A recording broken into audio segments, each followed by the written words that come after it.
Hello everybody and welcome to JTV. Well, in the news recently, I don't know if you saw, but the famous rapper in America, Kanye West, has come under some fire and controversy for tweeting about Jews and what seems to be some fairly nasty rhetoric towards Jewish people. And we wanted to talk about this. Now, it happened to be that about 6 weeks ago, I met a guy who currently lives in Israel but was over in London to do some work with Stand With Us, a Jewish rapper called Noah Shufutinski, and he has, aside from doing working in the music industry, he is also the education and outreach manager for Stand With Us, and has an absolutely fascinating story. And I just immediately thought that he would be a great guest to have on the show to talk about this and talk about what the rapper Kanye West had to say. So Noah,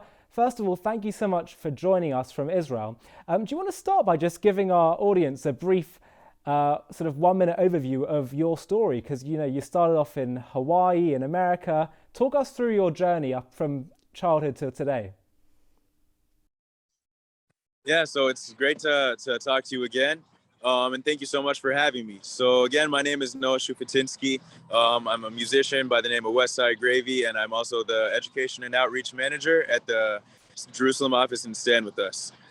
So a little bit about my background. I grew up in the United States. I was born in Hawaii, but I moved around all over the place because my dad was in the U.S. Navy. So I had the typical military brat childhood, moving from state to state. And I think something that was always really important to me and to my family was recognizing that it's important to keep in touch with my roots being Black and Jewish. And obviously a part of that is Israel. So that's how sort of I found myself here, having made Aliyah as a new immigrant just 3 months ago, exactly from today, actually. Continuing to work on music and doing amazing work with Stand With Us, and kind of continuing to work with Stand With Us after, I was familiar with them, obviously, from my work on college campuses with Zionist and Israel-related activism. Amazing. And you must feel in a fairly unique kind of category, or had a unique experience as someone that's Jewish, but also of sharing another ethnic minority kind of status in America. What's that sort of been like? What's been your experience being like I don't know what the right term is that you would use, like being a Jew that's also Black or of color. Like how have you found that experience to be? So I think it's interesting because a lot of times, a lot of the media, a lot of what we hear is about the negative aspects of it, sort of the questions I get being a Black Jew in different spaces. And I think that that's for sure true. Like, that's something that I've dealt with in my life. But on top of that, it's not something that I've sort of backed away from or felt like it's something that drags down my identity. It's something I found power in. The fact that I come from roots of people who've been able to succeed and be perseverant in light of horrible conditions. And even despite those horrible conditions, even completely disregarding them, having amazing culture flourish. And, I'm a hip hop musician. So obviously hip hop, having been rooted out, like a lot of types, almost all types of American music, rooted out of the Black American experience. And of course, the music that I make speaks to my Jewish identity as well. And the fact that I like to highlight all the different elements of the diaspora experience and the idea of actually coming back to our roots. So I think from that lens, it's something that I thought is amazing. I get all kinds of different culture to celebrate that's part of me. Absolutely. And we're going to put a link in the video description to some of your music videos and your content. I really encourage you to check it out because Noah is incredibly talented. And what's great about his music is that, first of all, it's a kind of Jewish themed music that of a genre that we haven't really done before. And also it's just really brilliantly produced. The music videos are great and the lyrics are really just really inspiring and really tap into Noah's soul and what he cares about and the message he's trying to get about his Jewish pride and pride in the Jewish state of Israel. So, as I said, Noah, I think you're the perfect guest really to be talking and reflecting on Kanye West. Now, I'm just going to read out what he tweeted. At a very surface level, I just think this is clearly someone who's not mentally fully all there or fully well or stable. That immediately is what screams out to me. And I don't mean to say that in a way that's kind of trying to put him down. It's just, I just feel as a human being, that's just what I see when I read this. But obviously the reason why we're talking about this is not necessarily because Kanye West is a great intellectual of our age, but because he is a highly influential musician and sort of pop figure, and therefore we have to take seriously what he says and reflect on it and consider our response. So the tweet that he wrote was, "I'm a bit sleepy tonight, but when I wake up, I'm going DEFCON 3, not quite sure what that means, I don't know whether you can tell us what that means, on Jewish people. I'm going DEFCON 3 on Jewish people, and the funny thing is, I actually can't be anti-Semitic because black people are actually Jews. Also, you guys have toyed with me and tried to blackball anyone who ever opposes your agenda." So I guess let's just start off with what were your initial thoughts on what he said, and then maybe we can break it down because there seems to be a couple of different things to talk about there. What are your initial thoughts on this? So to begin with, I mentioned the military background. I'm familiar with the idea of DEFCON, which is like a ranking system basically of like different security threats. So at first I'm like, obviously he's not even familiar with that because he's saying DEFCON, which isn't a thing. But that's, on a surface level. More than that, I thought it's very obvious that what he was saying and everything that he was tweeting was speaking to these anti-Semitic tropes that we've seen from all sorts of different sources before, different sides of the political spectrum, different backgrounds, different countries. And it's just something that sadly is universal. And I thought that it was honestly kind of, as you mentioned, it seems like he's not mentally stable. And in addition to that, that's not like an excuse to perpetuate this sort of rhetoric that I think is dangerous and contributes to violence, like the violence that we've even seen here in Israel, where we've had 2 Israelis murdered in the past week for protecting the Jewish state. Yeah. So let's just break it down, the different segments. What do you think he means when he's saying, "I'm going DEFCON 3 on Jewish people"? What do you think he means by that? So at face value, that's just saying that he's going to make the Jewish community be on a certain level of like defensive or heightened awareness because of whatever he sees his actions or his words as doing in order to attack the Jewish community.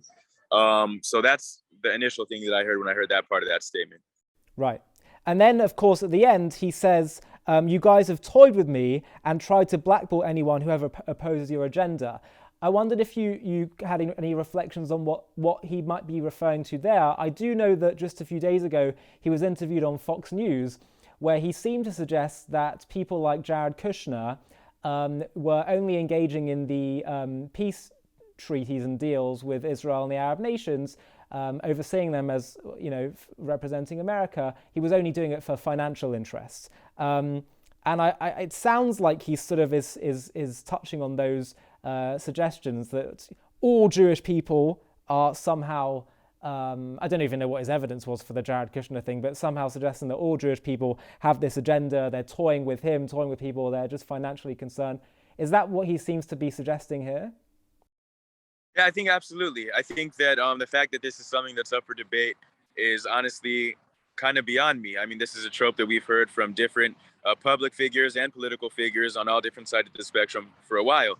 And I have a song speaking about this and speaking about some of these tropes called Benjamin's Baby that was actually highlighting the way that you have public figures and politicians on the right, on the left, but that's irrelevant because, as we know, anti-Semitism is something that's not a partisan issue.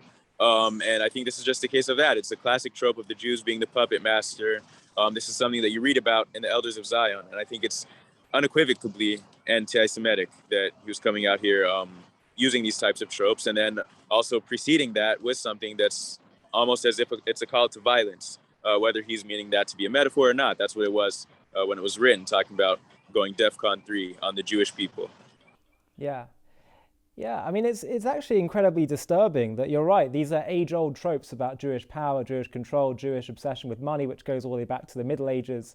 And to see one of the most influential sort of pop celebrity figures to be engaging in these tropes is really disturbing. And it's quite ironic, given that, especially in America, I'd say the Jewish community are one of, if not the most disproportionately charitable of all communities in America. So to say that they're somehow financially the most stingy, or however he tries to portray the Jewish community. But it is strange. I mean, before we talk about how we address these kind of things, it is strange how, at least from what I'm seeing at the moment, there's a relatively limited backlash occurring. Certainly in comparison to what you might see when other racist incidents occur. Have you been surprised by the response, or perhaps lack of response so far? Yes and no. So I will say that I do think that in general with anti-Semitism, there's that lackluster response when it comes, for a group of people who are toying with everyone and created cancel culture, so on and so forth, not doing the best job at it. That being said, I think when it comes to Kanye West, it's important to recognize that this is not his first time saying bigoted things. And not only, obviously this is stepping into the territory of anti-Semitism, but even recently, I'll say personally, I've not really been a supporter of Kanye West for quite a while, especially after he made comments that, even though, yes, he's a black man, we're against the black community, belittling the work of Harriet Tubman, who was an abolitionist leader, saying that slavery was a choice, which is something that's directly affecting my history, my roots. And it's offensive to assume that my ancestors who were enslaved were actually out here and choosing to be slaves, so on and so forth. So that's something that I wasn't surprised that he was engaged when I saw him engaging in just another form of bigotry and another form of controversy. And I think the pattern of people not refusing to call him out, I think, is relatively, on brand for how people interact with Kanye West. Yeah. Unfortunately. Yeah. And before we go on to how we deal with what he said and generally in terms of censorship and educating people and all the rest of it, I also want to talk about the middle part of his tweet, where he said, the funny thing is I actually can't be anti-Semitic because black people are actually Jews. What is he referring to here? Because I know there's a group of sort of I think they call themselves like Black Hebrews or something like that in America, where they think they're the real descendants of the tribes of Israel. We do know, with certainty that, first of all, Jews come in every single race, because we are not a race, we come from a people, and obviously we've had converts along the way. It's also very likely that there were people of African descent in the early years, maybe some of the tribes of Israel. That's very possible. But to sort of certainly to say that there's this exclusive group of people that are just black and maybe in America that are descendants of the tribes of Israel alone, I don't know how you could make such a case. But what exactly is this the agenda of people who claim this, and what are they trying to say, and what are they getting wrong? Yeah, so I mean, there is this idea. There's several different groups of Hebrew Israelites, Black Hebrew Israelites. Some of the beliefs are that they are one of the lost tribes. So some of those people, there are even communities here in Israel, believe that they're descendants of lost tribes of Israelites, and that they are part of the nation of Israel. So they'd see Ashkenazi, Mizrahi, Ethiopian Jews as their brethren. And then you have a significant movement of people in the United States who push the rhetoric that they are the only lost tribes, sort of as you mentioned, that everyone who claims that they're Jewish, Ethiopian, Mizrahi, Ashkenazi, are fake Jews, so on and so forth, and that they're the real Jews. And I think that first and foremost is problematic because it's making the assumption automatically, if black people are the real Jews, it's making the assumption that, okay, what about the black people who are already Jewish, who aren't part of the Hebrew Israelite movement, which is something that's already been controversial. Additionally, you have other groups all throughout Africa and descendants of black Africans who are also part of the nation of Israel. So I think that trying to rely on that trope is just another way of taking something complex like the entirety of the Jewish identity and trying to simplify it to suit his agenda, which is to delegitimize the Jewish people and also make himself out to not seem like a bigot. Yeah.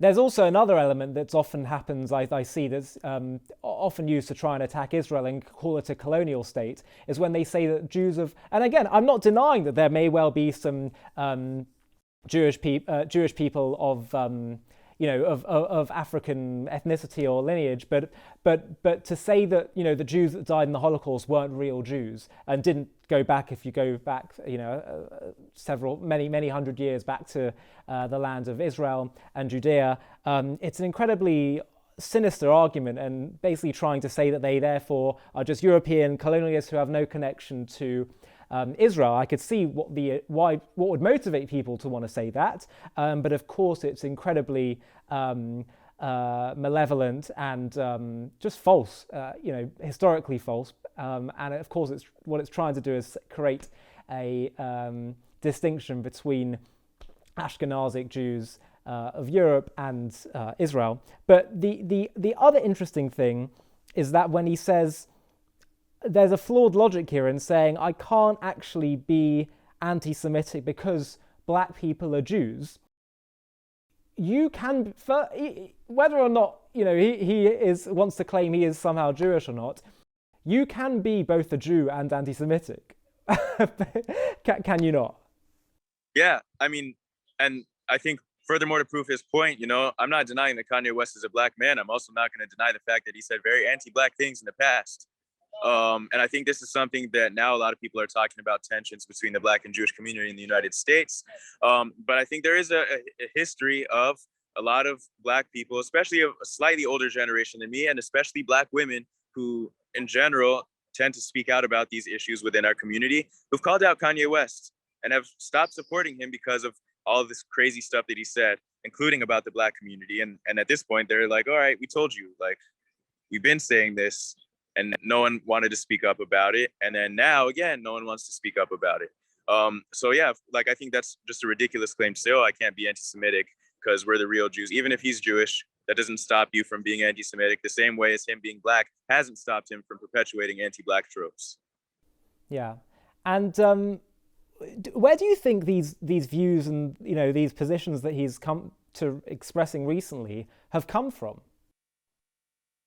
I honestly think that they come from the 2,000-year-old history of anti-Semitism, where if you look at, there are a lot of different theories for when did anti-Semitism actually have its roots, whether it was with like the Babylonian campaigns against the Jewish people in ancient times, or if it really started to emerge with sort of the cultural genocide of Jews when the Hellenistic rule was over Jerusalem, or even in the Romans and then in the diaspora. I personally lean more towards the idea of the Hellenistic rule and the Romans as the roots of anti-Semitism historically. And a lot of these tropes were found even back then regarding Jews, seeing them and their culture as primitive and also somehow secretly conniving to always overturn some empire. And I think that his views are just a modern adaptation on that. And the funny thing is, of course, that people forget how so many of the tropes used to criticize or to hate on Jewish people can often be contradictory. So when the Jews lived in the Pale of Settlement in Russia, they were extremely poor and they were just called, scum and inferior and all the rest of it. So to say there was this big Jewish conspiracy of they're all wealthy, and it was a complete opposite in that case. And then Jews are hated because they're communists, and then in other cases they're hated because they're greedy capitalists. You basically see contradictory tropes all over the place, which really help to expose the sort of intellectual flaws in the anti-Semitic claims made against Jews. I wonder what your thoughts are on how we deal with things like this, especially very high-profile celebrities like this. I interviewed Charlotte Korczak, senior educator at Stand With Us a few months ago, and we were discussing an agreement that a lot of anti-Semitism today, rather than being deeply ideological, is more based on just plain ignorance, and ignorance can be corrected. So I wonder do you think, I think I heard there was a certain Holocaust center which invited Kanye West to for a visit. Do you think the answer in a case like Kanye West should be censorship and deplatforming? And I can see a case for that. Or do you think a better answer would be, extending an olive branch, reaching out, trying to educate him, trying to enlighten? All right. So if you look at the way Nick Cannon's comments were years ago, he's someone who made some anti-Semitic remarks based on anti-Semitic tropes. He apologized himself and said he's open to learning more. And then people went about going through a process of education with him. And then he has actually proved to be an ally in educating other people. Kanye West hasn't done that. I think our focus needs to be on the people who are listening to him who may not know. And I actually have a quick personal story I can tell about this. So when it comes to this ideology of like the Jews not being the real Jews and being up to some secret plot, which is the typical anti-Semitic trope, this is something that I think Kanye West's anti-Semitism is deeply ideological in this case. However, not all of his followers may buy into that. They might have heard this for the first time. And a couple of weeks ago, I had a gentleman come up to me after hearing one of my songs. I was performing a bit, and he said, "Hey, it's so cool to hear you rapping in Hebrew, rapping about your Jewish roots and the fact that you're also representing being a Black Jew. I want to learn more about this because I've heard this theory that Black people are the real Jews.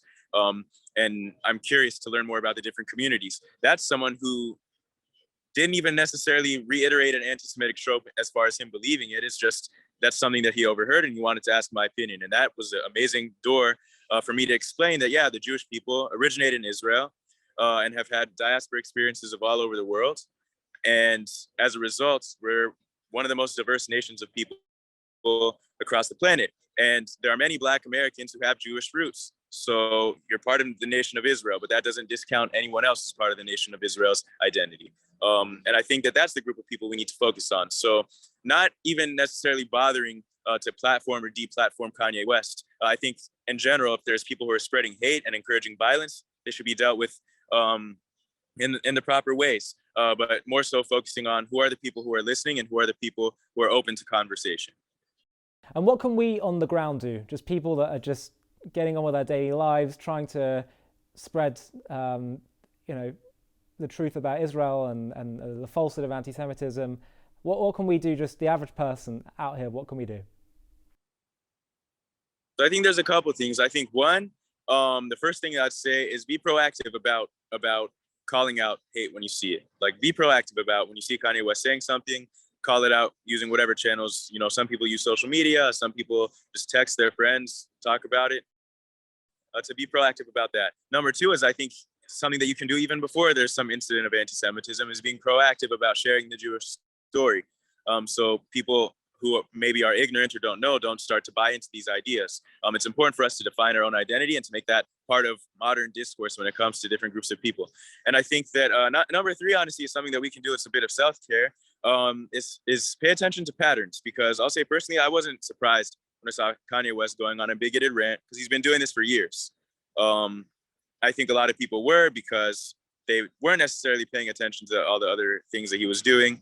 And this was something that felt close to home. So I think what we can do is make sure we're practicing empathy and paying attention to patterns of people who have showed patterns of being bigoted. And I think that's something that will help the Jewish community be able to cope with the fact that, to not feel shocked all the time when we're under attack, and to recognize that, yeah, we're under attack. We've been under attack a lot of times, and it's important for us to still stand strong and represent our identities and recognize that, yeah, this hatred that he's spewing needs to be called out, because again, that's the same hatred and the same tropes that led to the death of 2 people this week, which I think deserves a lot of media attention right now. And there's a connection there, and we don't need to be picking and choosing when we're going to call out anti-Semitism, whether it's from the right or the left. You see right now politicians on the left calling this out when they didn't call it out from their own party. And same, you have people on the right like Candace Owens trying to make excuses for Kanye West when she will pretend to call out anti-Semites who are against her on the left. And I think that not allowing ourselves to fall into that trap and recognizing the danger of allowing anti-Semitism to become a partisan issue and not following the pattern of people honestly and objectively. Absolutely, I couldn't agree with you more.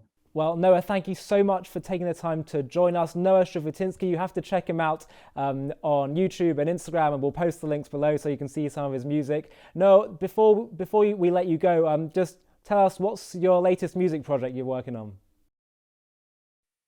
Yeah, so I actually released a new song recently called King of the Hill. I'm going to be doing a music video of that pretty soon. I just had a first show last night here in Israel, so that was amazing.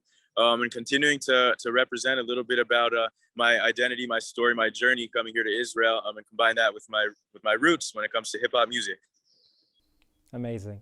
You have to check out his stuff. We'll put the links below. Noah, thank you so much for taking the time to do this. It was incredibly last minute that we asked to get you on, and you made the time to do it. So we really appreciate it and look forward to having you on again. Thank you so much for having me. Thank you.